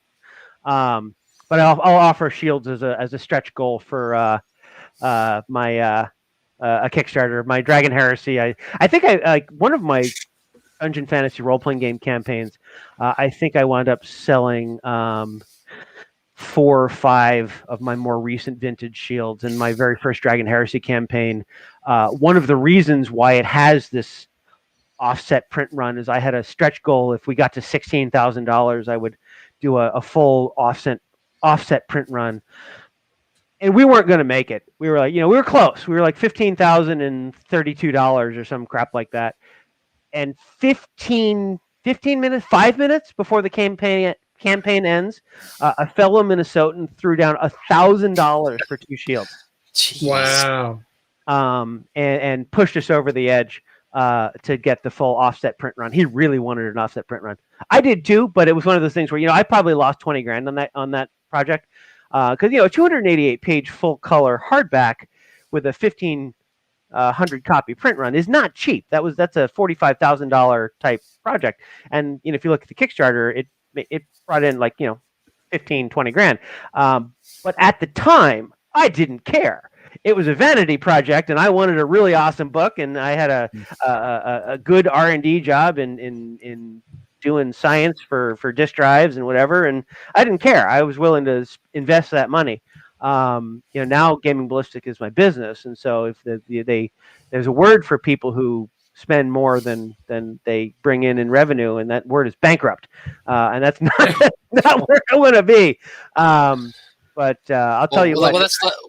that's why Raggy has the right idea, but just by only paying in profit. What's his deal? He's only going to pay in profits now. He's not paying well, no, he's upfront only, artist or Oh, he's paying royalties. or royalties whatever. only. Yes, Yes, he's not and paying artists upfront. have to work on spec, which Yeah. but that's if you know artists, that's that's no. not. The only artists that work on yeah. specs are the one that that like to not eat. So people who work for me, I actually don't like doing royalties because as a small time guy, I don't have the bandwidth to do the accounting. It's totally selfish. But what I do is when I pay an author, I'll say, okay, I'll pay you whatever cents a word up front. But if we hit 400, 600, 800, 1,000 backers, I multiply your per word rate by a factor. So as the Kickstarter does more and more, I pay more and more, but I pay up front and I pay once. Right. And so that's kind of front loading royalties in a way. It's, maybe there will come a time where I'm an established game company with employees and an accounting department, and royalty is the way to go. But I like the one and done. And also in the 90s, you had a long tail. Are you familiar with the El Capitan, the mountain in Yosemite? Right, you kind of go up and then boom, straight down the cliff face. Right. That's what the sales curve looks like, at least for me. Steve Jackson Games has said the same thing. You get most of your stuff right away in a Kickstarter or whatever. Maybe there's I missed that. And it is rare. I think Frog God might buck this trend because they have such a deep back catalog. But in most cases, you're really not seeing long tail sales anymore. And of course, in the 90s, you could expect a 10 or 15,000 print run, and to sell out of that print run. Now you're lucky if you get 1,000 or 1,500. You receive about Frog God. We look at you. I think it's 60% of your money is made in the first 2 or 3 days, and then you make another 20% along the way, and then your last 20% is like in the last 2 or 3 days. So really everything's up front. Right, and what I meant about sorry, what I was talking about is years, not days. Oh, in years, yeah, you make everything. Oh, yeah, you definitely make everything up front. I would. I mean, for instance, Rapid Athlete that came out 2 years ago. Yep. Yeah. Yeah. That was a Kickstarter. It's $100. It's $100 item though. Right. So everybody that bought it during the Kickstarter, it probably sold what it was going to sell then. Right. Yes, we still get a few buyers of the hardcover here and there, but it's $100. You're just not gonna sell it much to somebody that doesn't already have it. Every once in a while, we're just like, oh wait, I've never seen this before. I don't have Rapid Athlete. It looks awesome. But yeah, I would have to say I bet our sales in that are one a month, maybe not even that, maybe 1 or 2 a month. And that's the thing is that that's the market today is that it's kind of one and done, and so what. And I understand the author's position that if you have a runaway hit, they want to participate. What I try and do is I front load it. The other thing that I do is for covers and maps, I buy copyright from my artists. But almost all of my internal art is copyright retained by the artist. So if they do some cool stuff, like all the counters, you might see those again, right? I didn't buy copyright on those. I wanted to fill my books with unique characters, and in order to do that and not go bankrupt, I offered. I mean, they were willing to accept. I said, how much for this? And they're like, well, what about copyright? I said, you absolutely keep copyright. That's part of the plan. And they're like, okay, this much. And so this was not me saying I'm going to try and pay you a pittance. I said, how much do you want? I reserve the right to say no, obviously, but I don't negotiate with artists on price. That's not me saying this is what you take.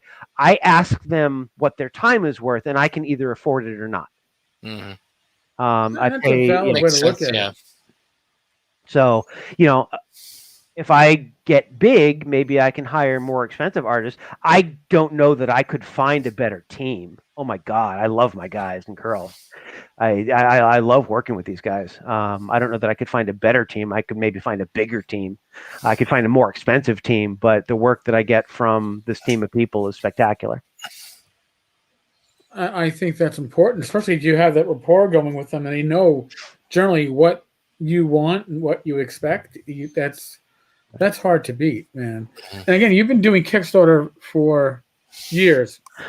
4 years, What was actually, 4 or 5 years. My first Kickstarter was Dungeon Grappling, which I Yeah. understand came up recently in a talk with you and Zach. Yeah. Yeah. Anyway, so my first Kickstarter was Dungeon Grappling, grappling rules for D&D that don't suck. That's not a high bar, but I feel like I passed it. Most certainly. So that was my first Kickstarter. Met the goals. I think I was looking for $5,000 or $6,000. Met that. I wasn't really looking to. But that one has sold probably 1,000 or 1,200 copies. That's been a steady. So the long tail, right? Need begets, right? Need drives you, and so the need for grappling rules in D&D that are fun to play never goes away, apparently. And so people are like, "Oh, I heard there's grappling rules that make grappling fun," and so they'll buy it off of. I think that's my one print-on-demand product at drive-through. I like to order higher quality print and then sell them through me. Right. But anyway, so Dungeon Grappling was my first. I did that in like October of 2016, I think. That's the other. There's a Kickstarter lesson for you. Don't launch a freaking Kickstarter during a presidential election. Any presidential election. Dear God in heaven. It's a huge distraction, and It is then a again, distraction. now last year, not only did you have a presidential election year, but you also had COVID, which I'm sure double whammy. Yeah. Double whammy, and yes, maybe more people in games to escape, but they're playing games online, which kind of changes the dynamics of what they're looking for. So, yes, I have my copy. Yeah. It's a beautiful book. This is a fun book. This is I will say it's here's though. If I were to do this tomorrow, I would do it slightly differently because I've learned some things. The content would be split by system. I would do a Pathfinder version, a 5e version, and a Swords and Wizardry version because people, for some reason, don't like to pay for content they don't use. Yeah. Even though the price of a book that is 3 times longer is going to be significantly less than 3 times, right? Because adding page count, you don't price it per page, right? Right. If you want to double the price of a book, you typically need 4 times as many pages. So, for a book like this, anyway, I would do it differently, and just make sure that each book was focused on that system. That leads into some people will say, but I want this for 5e and I have Pathfinder. Why am I paying for the same content twice? All right. Well, you're going to get screwed coming and going, right? You're always going to have somebody who's yelling at you. Right.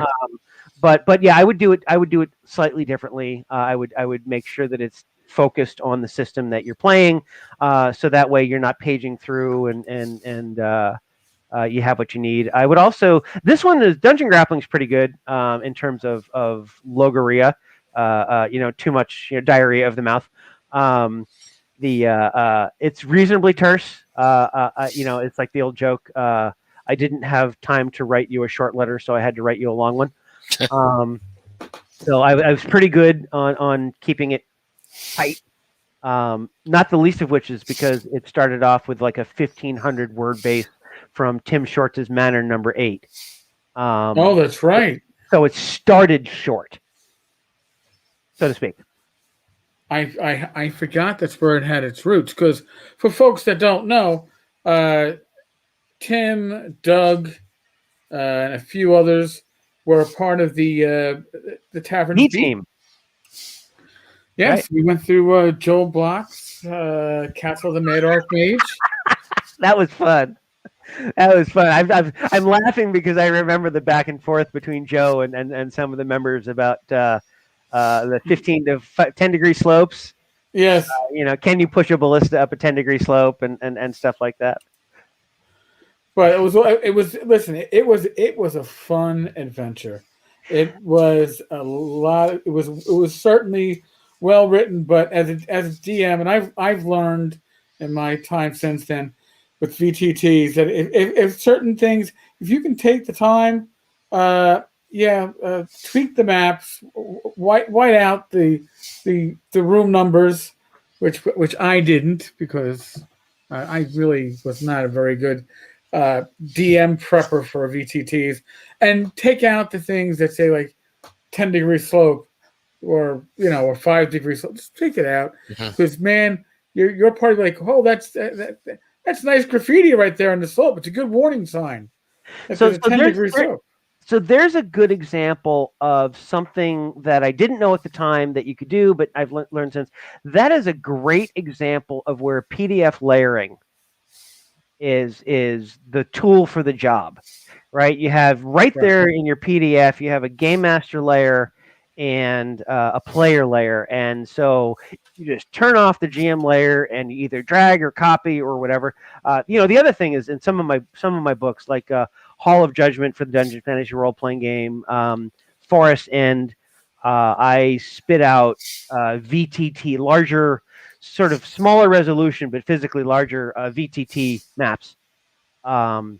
And so that people can drag them over, and I try and make those the player facing ones, although ideally I'd like to layer those too, but I haven't yet. But but there are some things that you can do within the PDF. Even obviously you can't do that on a print file, but you can do those within the PDF that are very valuable for game master extraction. So now, Doug, I'm gonna toss this at you again. Somebody who's done 10 Kickstarter projects, and there's a learning curve involved in it. And yes, I've criticized or critiqued numerous Kickstarters over the years. What would you say is the lesson that you've learned that you would like to prevent other Kickstarter creators from finding out on their own? I think the biggest one is well, first of all, in a way, you got to start at the end and work backwards.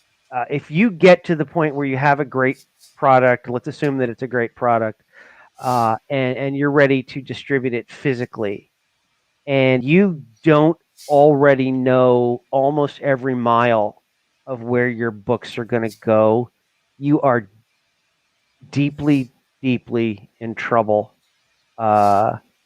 And you really need to understand how the delivery is going to happen. Like, for example, I've got a book, and I'm going to send you a book.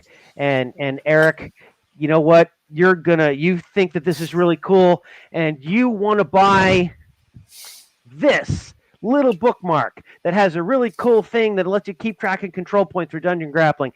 This disqualifies you from media mail. Yeah. Your cost just went up. Now you can probably see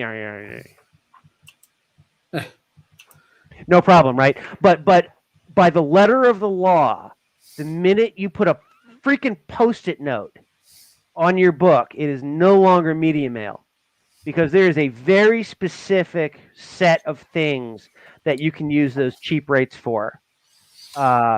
Also, if you are delivering physical goods outside of the country, you're responsible for VAT, value-added tax. Books are frequently zero rate. They're almost always less than 10%, except for Denmark, which is 25%. But if you are sending stuff out of the country, either your customers are going to get presented with a bill for duties, taxes, and customs, which always makes them happy. The sarcasm comes up, right? Or you've just lost 20% of your margin. Wow. So you have to make sure that you account for that in your post-backer in a post-Kickstarter phase. So if you are charging shipping in Kickstarter and you haven't plussed up for taxes and customs and duties, either you better ready to deliver under what's called DAP, delivery at place terms, which is your customer gets a bill, and boy, do they let you know they don't like getting a bill. And why would you like getting a bill, right? Right. And sometimes these countries, they're really aggressive about it. We're holding your stuff hostage until you pay us, 13 pounds or however many, Krugerrands or whatever, kroner.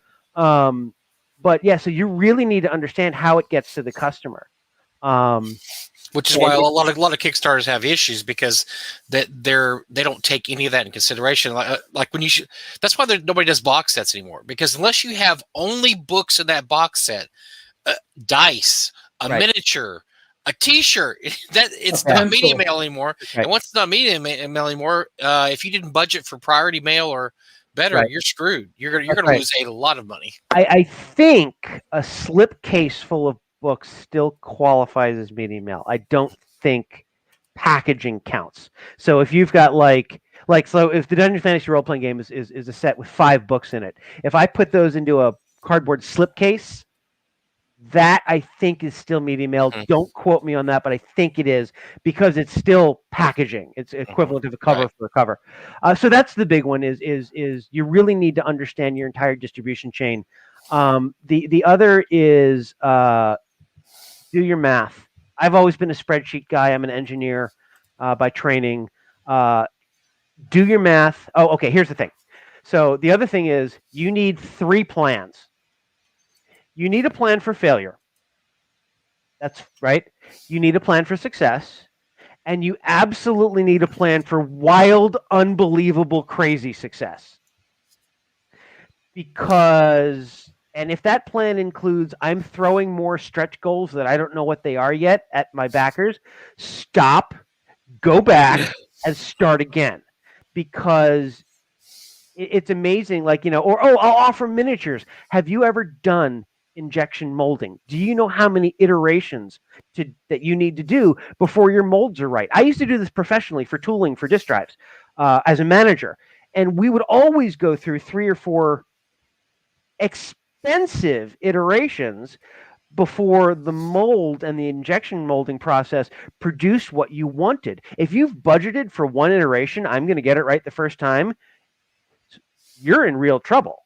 Right. So you really need to understand the process by which your stuff is created. And it's more than just art. It's more than just art and writing.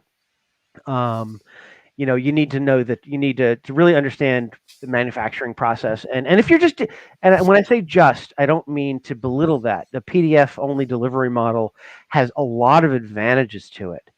And if you're starting off with a Kickstarter, and many do this, is they'll say, I'm going to give you a PDF and I'm going to put it up on drive-through, and here's a print-on-demand coupon, for example. I don't like to do that, but that is a personal preference and a choice that I've made. I would rather print the books, get them at my house, and ship them out by hand so that I know exactly what I'm getting and I can control the paper quality and all that stuff. If you don't want to bother with that, there are options, and there are good options to do that. To get that done, but you really need to understand all the stages and where that puts you, and you got to do the math, and you have to understand what goes into a product. What I would advise people is open up a Wizards of the Coast book before you start your project. Go to the title page. Actually, open up several books from different companies. Go to the title page, the credits page, and you're going to see dozens of names. A big company that pays a lot of people put those names in the credits because they paid them to do something really important. And if you haven't thought about distribution or production or art direction or this or that or the other thing, and say, yes, I'm either doing that or I know who will, then plan more. Right? Here, let me grab this, because where's the player's handbook, right? Go right to the core. All right, let's go to the front cover, and let's see if I can find it. All right. 2 designers. So we have a design. We have a lead project manager. We've got rules development, 2 people there. 1, 2, 3 writers. 1, 2, 3, 4 editors. Don't edit yourself. You can't.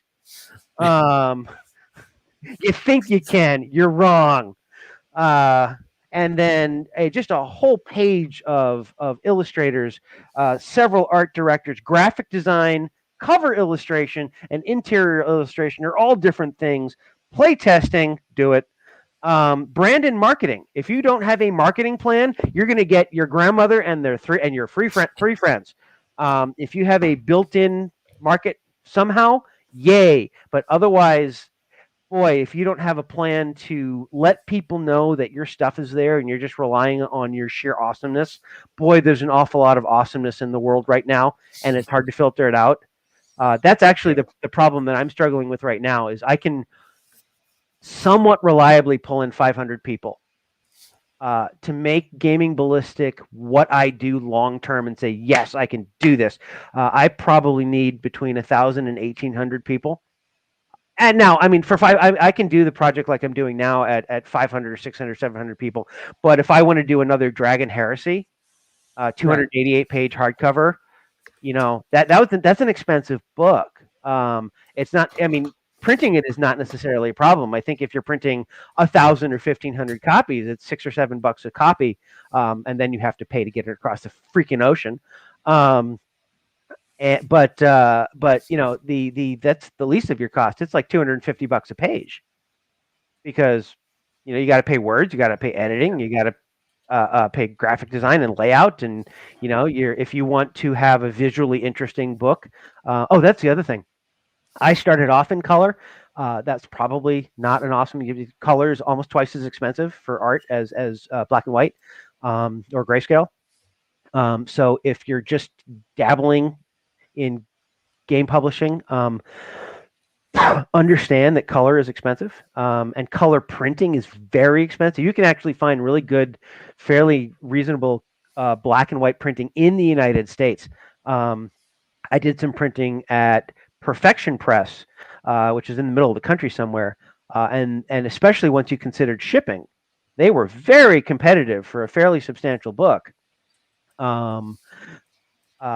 Which was black and white. So you can do black and white inside the U.S.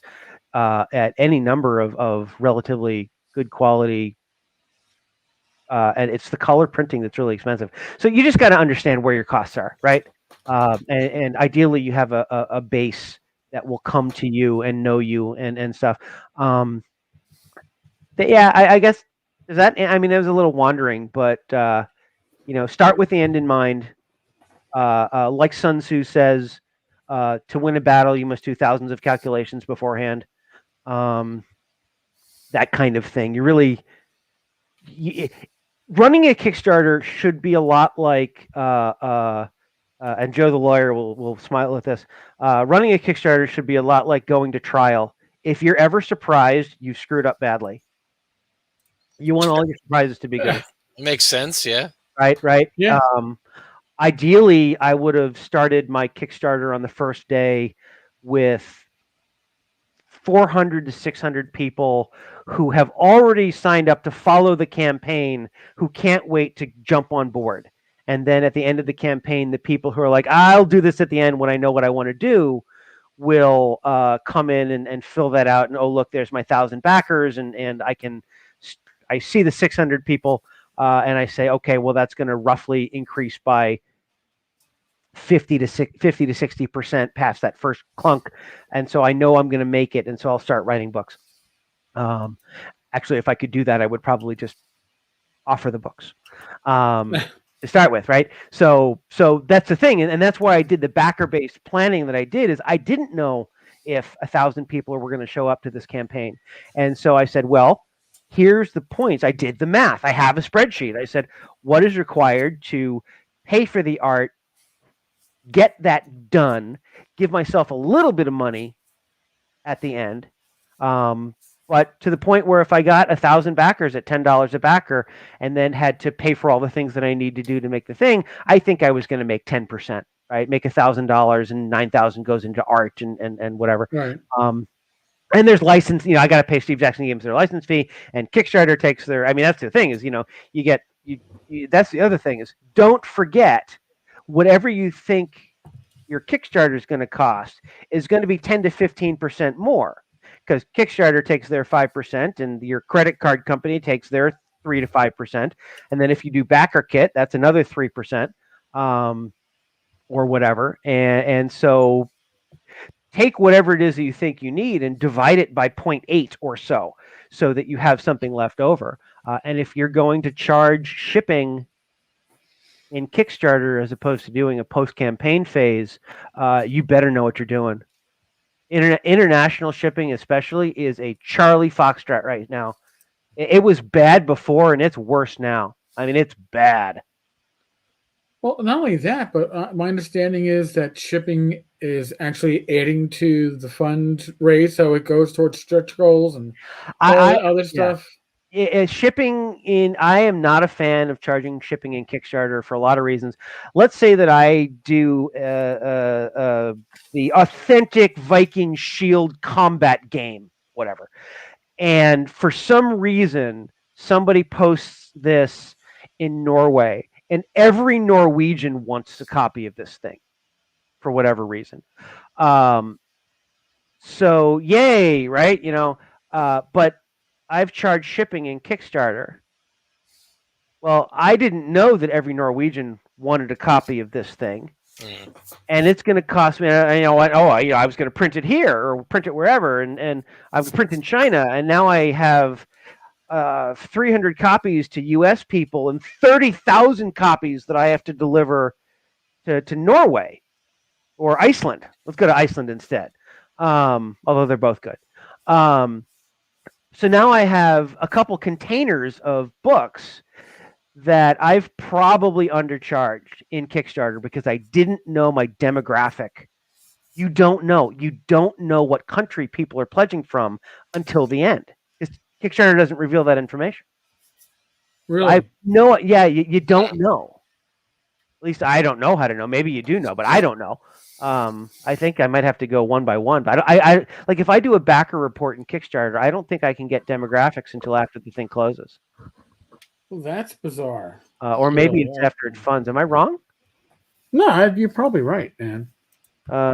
Message, export backer report. Yeah, okay, here's the thing. So export backer report, right? Available when successfully funded. Now, I've passed my funding goal. But you're not really funded until the project is ended. Until it closes. So I actually can't know where these currently 349 backers are coming from until it's too late. And if they, the joke, if they, I got more backers. All right, we're back over. Yay. I don't know where they're coming from. And if you get something that's demographically skewed, not screwed, then you'll be screwed. But if you're, so basically, long story less long is one of the reasons I like BackerKit, and one of the reasons that I keep getting tempted to do the game on tabletop model is it allows you to carefully manage each stage. There's a creative stage, and you want to get as close to done as you can afford to get, but don't set yourself up so that if your campaign fails, you're out, right? You're out of your house, or you're getting divorced, or you can't feed your children or whatever, right? So you want to get as far as you can because people like to understand what they're getting and they want to see. Like I'll do the sharing thing again if you don't mind. Let's bring up library. Come on, there it is. I want to show what I usually would send out. There we go. Share screen. There we go. Share. All right, can you guys see that okay? Yeah. Okay. So this is the kind of thing that I personally like to show for a Kickstarter where I have not done the art yet. So you've got art spaces, right? You say, okay, I understand as a backer, this is my layout. This is the kind of information that's going to be there. This is the voice that it's in, right? Like, I remember reading through some of Glenn Seal's books, he does my maps and I love him. But I'm looking through it, I'm like, oh yeah, interesting. Oh, he's dropping an F-bomb here, whatever. So he has a very casual language style in his Midderlands book, and I need to know that. And as a backer, I need to know that. So I bought it anyway. I buy lots of his stuff. But if I'm giving this to my 11-year-old and it's sensitive material or something, right? Or the illustration is mimicking, campy cartoon style where the men have big packages and the women have huge cleavage and it's all suggestive and stuff. You need to know. And so anyway, here's a layout example. the pink is interior character art. The yellow is lead-in art, and that turns into this. Oh, okay. For those that are going to be listening to this, we now have our, I guess, our half page title page art, and then you have the actual character art that with the different characters, and that runs down on the right, but facing page. in the Kickstarter, you see that I've done the work, right? What's missing of this Kickstarter? Right. The art, right? So that's what you're funding, right? This is how far I've advanced.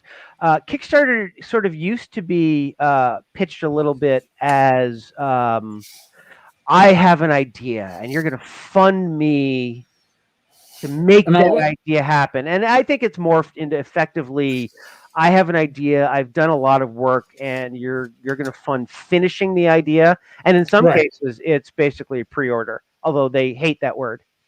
Yeah, Eric and I talk about that all the time, about how the last decade, the entire concept behind what gets done and what doesn't get done is, I mean, it's totally changed, because you're right. All you got to do is I have a great idea. I need $20,000. Boom. That was it. Now I have a great idea. Here's my artwork. Oh, by the way, I've already finished the project. Here's this, here's that. I mean, nobody is willing to dump money into something that is just a half-assed dream anymore. It's got to have something behind it. There's a question. Let's talk about that one. Mortal Odin 1 asks the question: where's the industry going? Growing, shrinking, independent publishers and brands. I think it's going to continue to grow, but I also don't see any sign of less fragmentation. The biggest thing that, like, the Steve Jackson Games people will tell you is that one of the problems in the long tail that we talked about earlier is that game stores are continually having to clear out their material to make room for the next week's onslaught of inventory. Here's another 1,000 games that came out in the last week, and you want to make sure that you keep on top of the next Gloomhaven, right?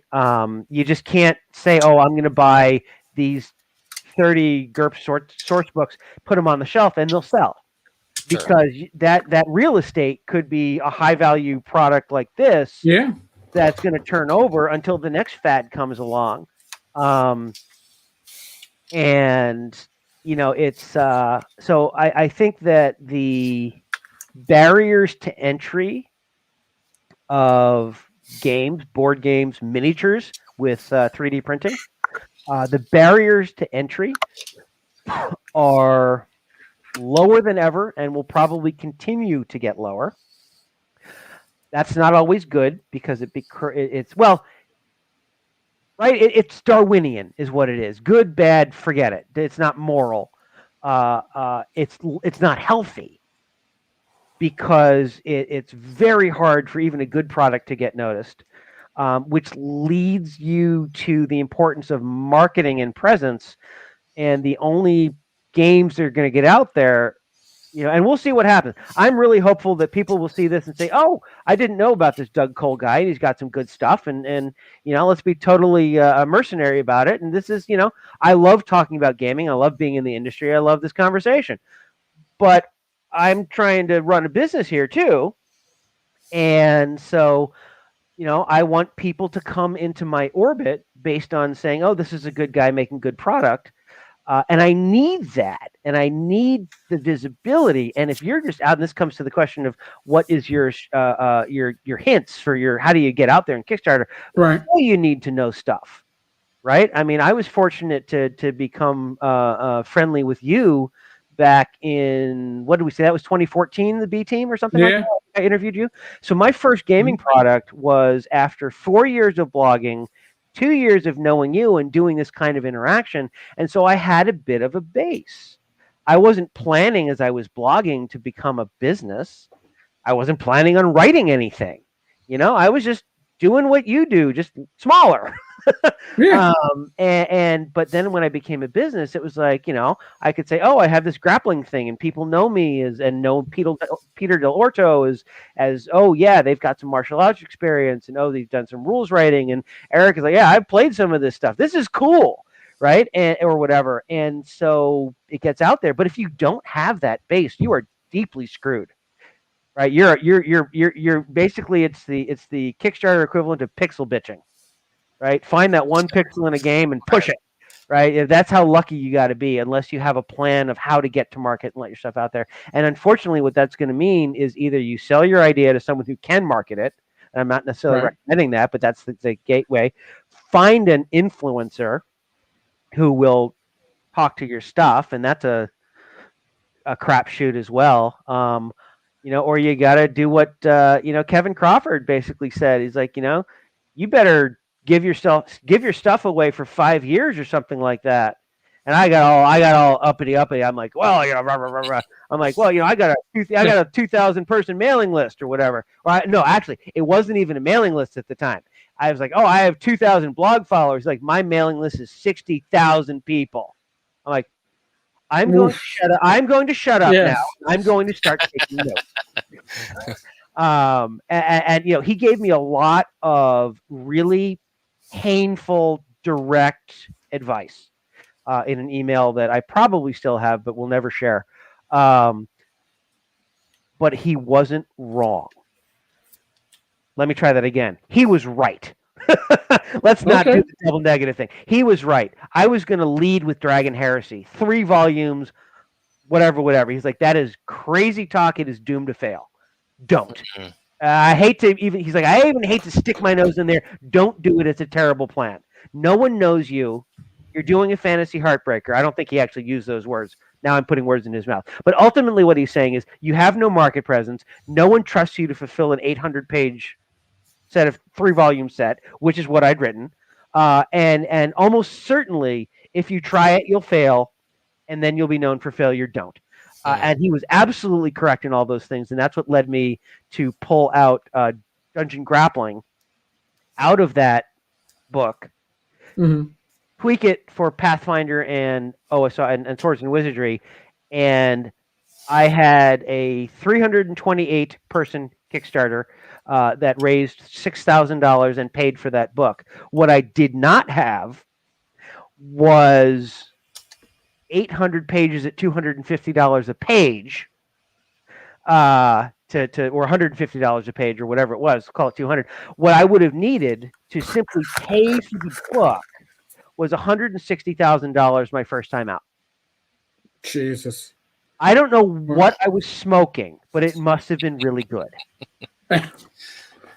Right? I'm glad somebody talked you off that ledge. That's right. And actually, who I can blame for that is Rob Conley. Because he's like, yeah, you should really ask Kevin for advice. And I'm like, okay, sure. I feel like I've got a good handle for business. I was a consultant, I'm business, whatever. And so I said, hey, whatever. And he's like, yeah, this is just a terrible plan, right? This is just bad. And I'm looking at him like, if you're going to ask for advice, you might as well listen to it. And that's the difference between you and a lot of people, because a lot of people ask for advice, and Eric and I know a lot of them. They ask for advice, and they're like, yeah, I'm still going to do it my way.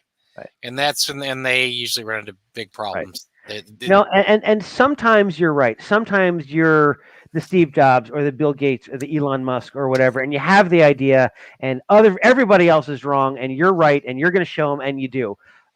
Mostly you don't. Right? There's a reason why you can count those guys on a couple of hands.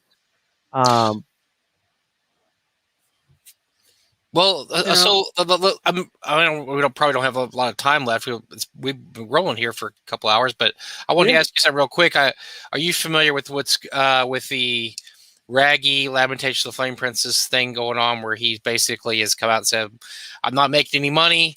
I need to start my company over. I want to hire 3 good writers, 3 good artists, but I can't pay anything." That sounds. I'm not. What's the chance? I mean, I'm just just your opinion of that, because Eric and I were sitting there just scratching our heads, because it kind of goes against all. It's like you were saying, either he's Steve Jobs or or this is the worst idea everybody's ever had in the whole history of ever doing game companies. So to me, that sounds like the definition of a startup, where you've got a half a dozen people, and you're going to get in this together, and he's going to pay you. He's going to pay you in I don't want to say he's going to pay you in exposure, because that's a whole different tangent. But what he's going to do is if he's going to give you a portion of the business, you're partners, and you're going to invest this together. And I love drawing, and I love this project, and it's a passion thing. Then great. If he's saying you're my employee, if the business prospect is you're my employee, and I'll pay you later, or I'm not going to pay you, or whatever, then that's not cool, right? That's risk sharing, but not reward sharing. If he's basically giving out shares in a new company as a startup, that's a valid business model. But no, actually, it's not what I would do. I need 3 artists. I need 3 authors. I can't pay you up front, but I will split the profits with you.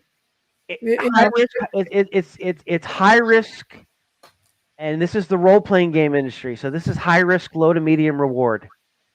Nobody really, other than, I'm not even sure if Wizards of the Coast gets rich on D&D. Very few people get rich gaming. There's just not. People might get rich video gaming. People might get rich doing other things. But you look at the total market, total of the TAM, the total available market of the tabletop role-playing games industry is still less than $100 million. It may be less than 65. Right. The last time that I saw numbers, it was between those two. That is, and since 60 or 70% of that is owned by WotC, right off the bat, you got a lot of people chomping at that last $40 million or $20 million, whatever. Right. So it's I think that that's a lot of risk.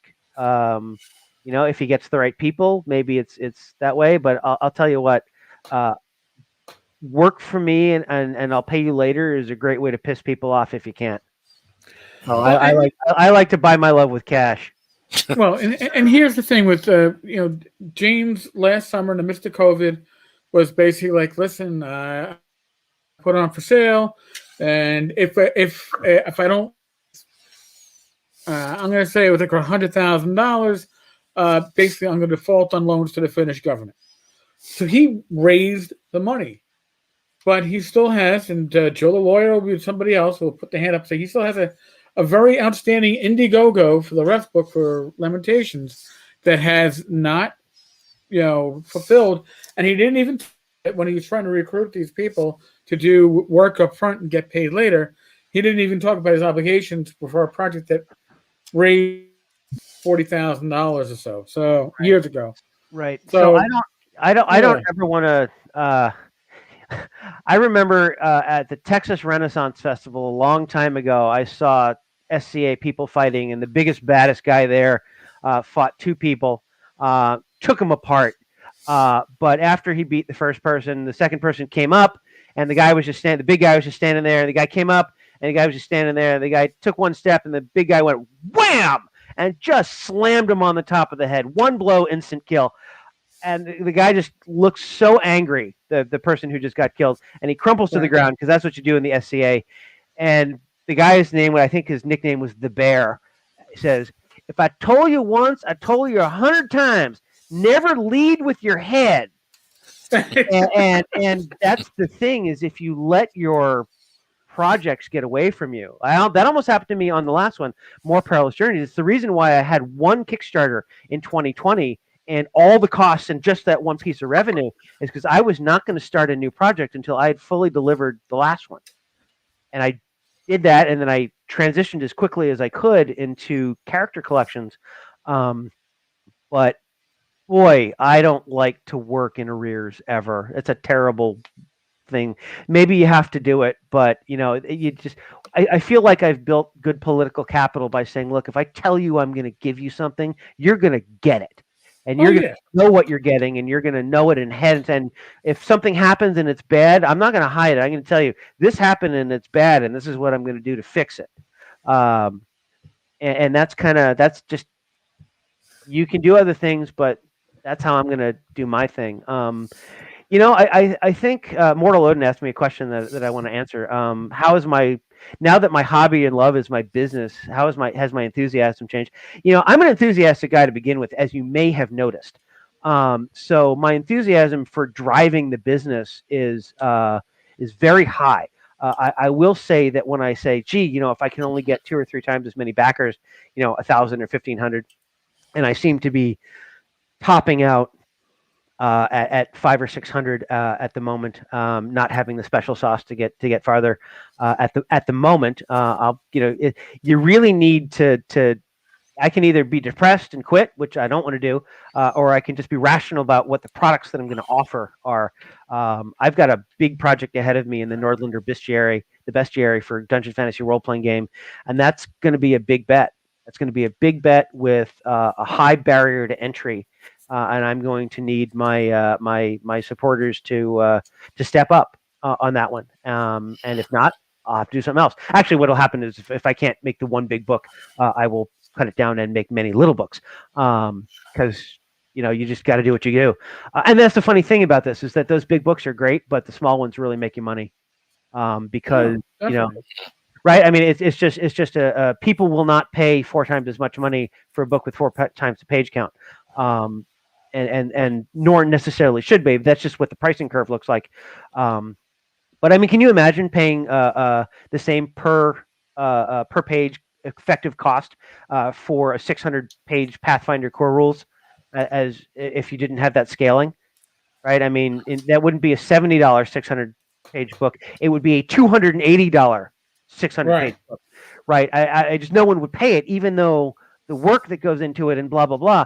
It's just the market won't go there. So it's always better to split up these works into many smaller pieces if you can, in terms of your profitability, in terms of delivering chunks that people can eat, in terms of making chunks that you can afford to do. I mean, can you imagine writing for a year or two and just going and going and going and going and going, and then you get to the Kickstarter phase and it's like, yeah, that value proposition is not there, when you could have potentially.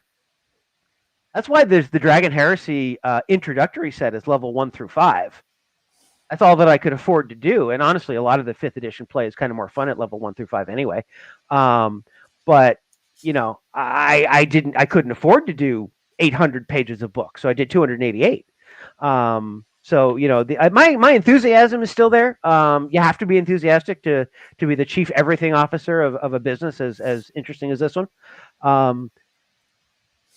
But there are days when it's like, wow, is this going to be something that I can make happen? But let's face it, I've declared that I was going to do this as a business like two and a half months ago, right? I decided that I was not really going to land back in science, and I wasn't even sure I wanted to. I love running teams. I love building teams. I love running projects. And those skills, this is not a new diamond-like carbon deposition machine where you're fighting physics. This is a book. I know how to make a book, right? It's everything that you need to do to make a book is knowable. And so, I'm not trying to invent a way to make an atomic layer impermeable so that we can reduce head media spacing. I'm printing stuff, right? I know how to do this. Yay! Hey, how you doing? Come here. Right? So this is something that good project management can handle. And I feel that I can handle it. The question is can I bring enough people so that I can handle it forever? Right. No, listen, you have the right goal and you're approaching it the right way. And listen, patience and perseverance. I can personally say that everything I've gotten from Doug has been ability. And it's usable. You can't say for other stuff that is certainly popular and may look great. But listen, I love Raggy's earlier releases. His latest releases look amazing. I don't know how usable they are, but they look good on the shelf. But Doug's stuff is stuff that you can actually use. Mhm. Yeah, and this is an entirely. Maybe we can come back some other talking crit or something. I've just invited myself back in your show, but that was one of the things that actually was one of the reasons why the More Perilous Journeys project ran a little long in the tooth. Is I'm reading some of these things and I'm like, I think this can be more usable. I think this can be more friendly to the game master, and I think it can enable more agency for the player if it were presented differently. And so I had a vision of how to present the same material that I really leaned in on. And I think the books are better for it, but I've developed opinions, capital O, on what that is. And this is not world shaking. I mean, I'll say these things and most people will listen to me say these things and like, well, duh, right? This is right. But if I'm selling you something, I can't assign you homework. And this is No. actually right. So oh, the game master can, and I see this. I've seen this in especially new authors when they write stuff. The game master can assign whatever treasure he wants. So like, yeah, no, that's your job. You're the author. You figure it out. It's especially tempting to do that sort of thing in a game like GURPS where it's all open ended. But no, it's as the author, as the publisher. First as the author, then as the publisher, as the gatekeeper to get that word to you. It is my job to make sure that if you're flipping through this adventure live with your group, you never have to say, oh, let's come back next week because I have homework to do. Now, if your players do that to you and they just take a flying leap off the path, that's fine. But again, as an author of something that is not fiction, it's almost always better to present situations, not solutions, right? That's spot on. And that's like the quote we leave on it, because that really defines the best advice as we're wrapping this up, folks. Again, I've known Doug for years, so I'm not going to blow smoke up your ass, but I'm going to tell you the truth. Doug does excellent work. Okay, and he's passionate about what he does. So, if you want the Kickstarter collections for the fantasy trip, again, I've looked at the PDFs for the first 3. I'm already thinking about how I could use this in Swords of Wizardry.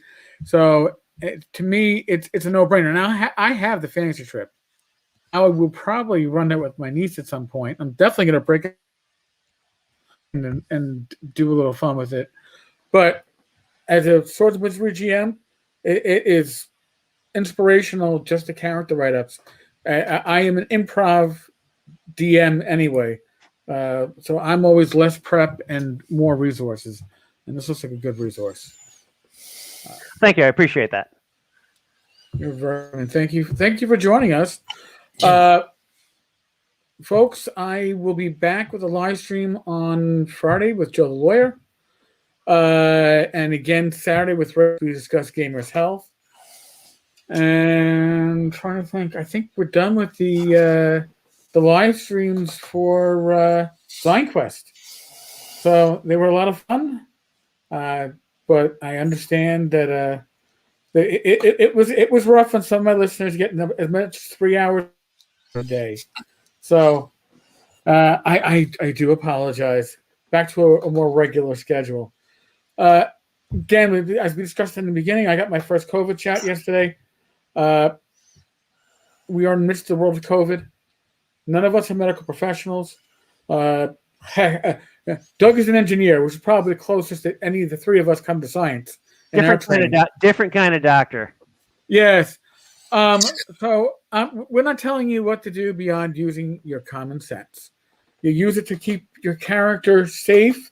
You didn't throw that fireball into that 10 by 10 room there by killing a party, because common sense would have told you that there's a backlash and that fireball will travel down the hallway. All right. Well, if you use that excuse in game, use that excuse to keep yourself and your family, your loved ones, healthy and safe. Be safe, be well. God bless. Roll those dice. Mike and I will be back next week. And we will definitely bring Doug back another time. Mhm. I love it. But basically, Mike, just an open secret, but most of our guests have requested to come back. So, I mean, we must be doing something right. I don't know. That's hard to imagine, but okay. Well, I'll go with that.